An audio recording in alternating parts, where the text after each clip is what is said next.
Welcome, sweet friends, to the channel Frugal Money Saver. My name is Emmy. My husband is Paul. We're so happy you have joined us. Today's video, we're going to be sharing a super important tool that we want you to implement going into 2025.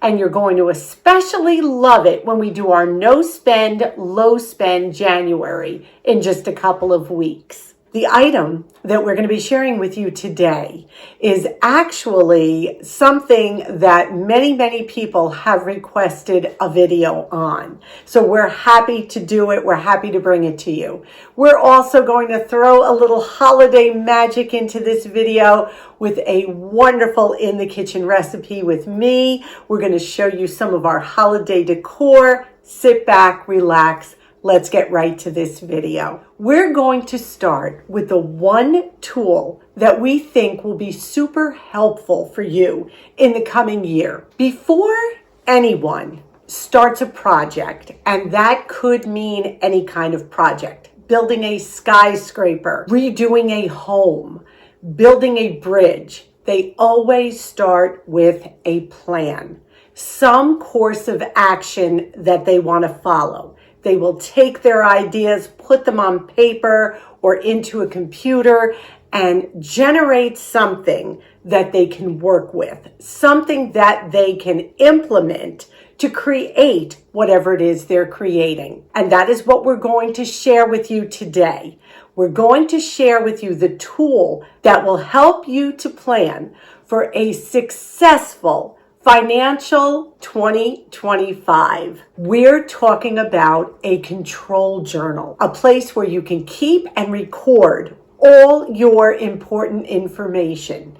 Everything from your meal plans to your expense tracker to your daily to-do list. This can be as simple as a notebook from the Dollar Tree. And you're going to hear me say that again.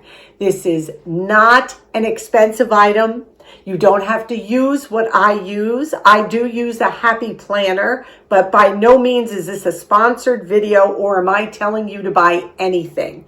What I want you to see is how I set up the journal, how I utilize it, how you can use just a simple notebook and maybe a file folder, and it will work just as well. Here's my secret weapon. It is a journal. It is a planner. You need to be organized. We need everything in one place. Let me show you how I set mine up and how it saves me time, and most importantly, how it saves me money. Instead of buying a new journal every year, I just buy the inserts, these pieces of paper, undated, that go inside. Undated journals are great because you can start wherever you want. And I'm going to show you the categories that I am encouraging you to separate your journal into. If it's a notebook, you're going to take a piece of paper and you're just going to make little subheadings to make your life easier.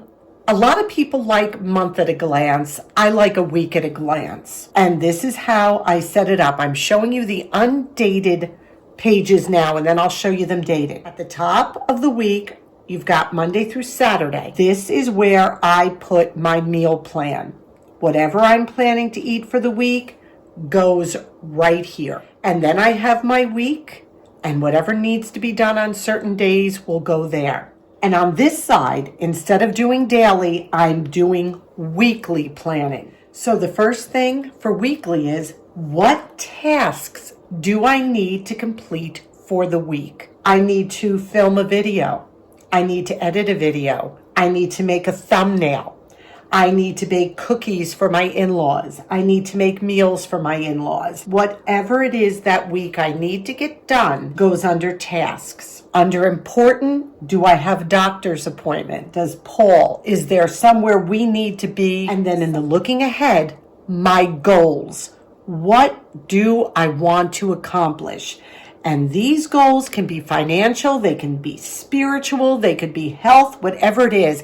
And these can carry on week to week. And then my notes section. Am I planning a party? What do I need? Is there someone's birthday this week? What do I need to buy? I usually fill my planner out on a Saturday or Sunday the week before. if there is an important date, I will go ahead and put it in wherever it needs to be. If it's a doctor's appointment, I go to March and put it in March. So here we go. We've got the end of December is Monday the 30th. New Year's Eve is Tuesday the 31st, and we go into January. I have little stickers with numbers on them. That's how I date mine. You can actually write it in. That's how I stay organized weekly and daily. And I also get creative with stickers and things like that you can buy in the Dollar Tree. You don't even need to do this, but sometimes it motivates me. I'm showing you a page from our vacation back in June, but I just kind of embellish, but I still have male Father's Day cards, Dixie's Heart Meds. You can see how even on vacation, we have to be organized. We have to know what we need to do and when we need to do it. What else is in this planner? At the beginning of the book, I will do my long-term goals for 2024. I'm keeping these covered because they're kind of private. But like an example, put God first in everything. Well, that is first of my goals every year. And throughout the year, I will revisit those goals. Those are my long-term goals for the year, and I will revisit them, see how I'm doing on each. The other thing I keep in my planner, right now I'm up to 33 ideas for meal plans that we use in rotation. And I write them down, and if we have something we love, then we add it as well. This saves us thousands of dollars. Keeps you from going through the drive-through, keeps you from eating out, and it keeps you within budget. We're going into our no and low spend January. Another page you need are boredom busters. Things to do in cool weather and in warm weather so that you don't spend money shopping, eating out, going to the movies. When you get an impulse to spend money, it can be quenched by going and doing one of these fun activities. And everybody's list will be different.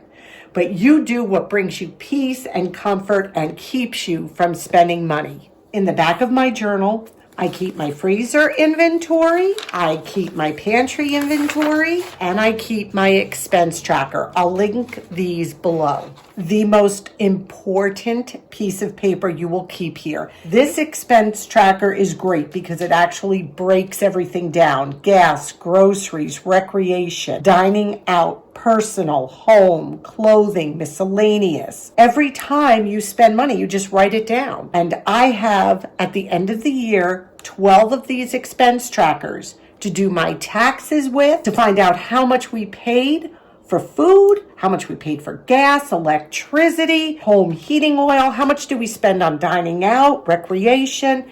It makes you accountable for where your money is going. Now you have a glimpse of exactly my day-to-day planner. It comes everywhere with me because that is how I function on a day-to-day basis. I also keep a calendar on the refrigerator for quick glance at what's going on as far as appointments.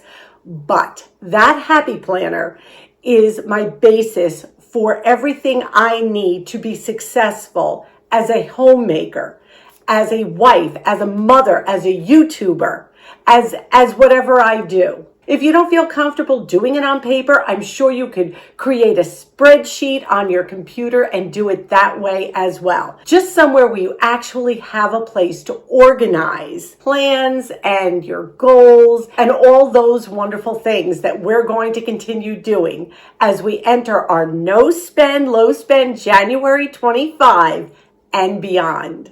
Now we're going to turn the camera around and get into the kitchen. It's holiday time. What better way to celebrate a breakfast, a light luncheon, or a simple cup of coffee or tea than with a wonderful sweetbread? I'm so thankful I tried this recipe and that I can share it with you. So let's turn this camera around, get into the kitchen, and create some holiday magic. Cranberries are in abundance right now, and they are a super frugal buy. Get a couple bags, put them in the freezer. You're going to want to remake this bread. This also makes a wonderful gift for someone. In this bowl right here, we have 2 cups of flour, 1.5 teaspoons of baking powder, half a teaspoon of baking soda, and a half a teaspoon of salt. Of course, the recipe will be linked below. I have about 1.5 cups of cranberries that I just roughly chopped. You want to leave them whole, go right ahead. I don't like the sensation of biting into a bitter cranberry, so I roughly chop ours. You're going to need 1 cup of sugar. Now, I normally will tell you to cut back on sugar in a recipe, but being that we're using 1.5 cups of cranberries, you're going to need this cup of sugar, believe me. 1/4 cup of unsalted, softened butter, 1 egg. Call for 1/2 cup of pecans. I don't have 1/2 cup. I have a little bit left over. It's like 1/3 cup. What I will tell you to do is if you don't have pecans, leave them out. I know they are expensive, or if you have walnuts, you can substitute that. Be creative. I know you always are. We have 3/4 cup of orange juice as well. Before we begin, we're going to preheat our oven to 350 degrees. And we're going to grease a 9 by 5 inch loaf pan. We're going to grease our 9 by 5 inch loaf pan.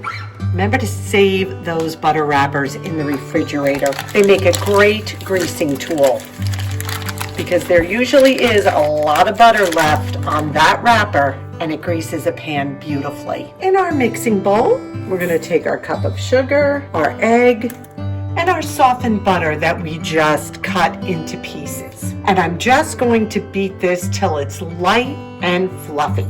So we mix this.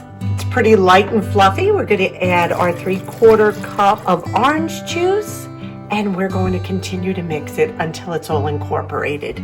Now what I'm going to do is just take our flour mixture and sift it right over our liquid mixture. This way we incorporate the flour with the baking soda, the salt, the baking powder, and any little lumps disappear. Now on top of the flour mixture, I'm going to put the cranberries and the nuts. And now we are just going to fold this all together. You don't want to overmix this. You just want to incorporate everything. When you overmix a quick bread, what happens is it becomes dense and tough. And we don't want that. Now we're just going to transfer this mixture right into our loaf pan. You can smell the orange. You know we keep it real here. It did call for a teaspoon of orange zest. And I was zesting my last orange, and I had all the zest in a little container, and I went to open the door for Paul, who was bringing in wood for our wood burning stove, and I dropped it, and there was zest all over the floor. So when you see the original recipe, you'll see that it does call for zest, but I'll tell you what, my house smells amazing from all that spilled zest. Now we're going to put this into a 350 Fahrenheit preheated oven for about 50 minutes to an hour. Also, we're going to elevate this a little when it comes out of the oven. Remember what I tell you, don't waste oven heat. Throw in some potatoes, throw in a box of brownies. Use the heat of the oven to cook other things while this is cooking. Our home smells so festive. This cooked for just about 50 minutes, so keep an eye on it. We're going to let it cool for just about 10 minutes. We're going to take it out of the pan and let it cool further on a wire rack. Use caution when transferring it. The pan will still be hot. We transferred our bread to a wire rack to cool slightly. Now we're going to elevate this even more. I've got about 1/2 cup of powdered sugar. I'm going to add a tablespoon at a time of orange juice. We don't want it too thin and we don't want it too thick. So that was 1 tablespoon. We're adding another. Give this a good whisk. I'm also going to add just a drop of pure vanilla extract. Our bread is still warm. It's on a wire rack, and then I put a silicone mat under because this is going to drip. And we're just going to pour this over the top. This is just going to soak into that warm bread, and it's going to give it such a delicious taste. So we're going to let it cool before we cut it. The bread cooled beautifully. Glaze is hard on here now. Let's see what we look like on the inside. It's not only beautiful, but it is absolutely delicious. I just tasted some. Cranberries are such an economical food. I bet this bread would freeze wonderfully too. It makes a wonderful gift. Again, I'll link the recipe down below. As always, we tweak things, but you can't lose with this one. Win-win. Wasn't that a beautiful bread? So easy. Very, very frugal, is worthy of gift giving for sure. Just a wonderful festive loaf. We asked the question, was it Paul approved? That was absolutely Paul approved. Absolutely yummy. I can't wait to have another slice. Yeah. Paul approved. Now what we're going to do is just give you a little 2-minute peek into some of our holiday decor. So many of you asked to see what we do to decorate. We keep it minimal. Our home reflects probably a mid-century Christmas. We have a lot of mid-century items that creates the look that we love. It's not everyone's taste, but we adore it. Let's just step into a little Christmas.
We hope you enjoyed that little glimpse of our Christmas home. This time of year when night comes so quickly, the lights of the holidays are so welcome. Paul did the outside of the front of the house and the back of the house. It's just such a warm glow, just such a festive, calm, and very blessed time of the year. Today's question of the day: do you make homemade gifts for the holiday?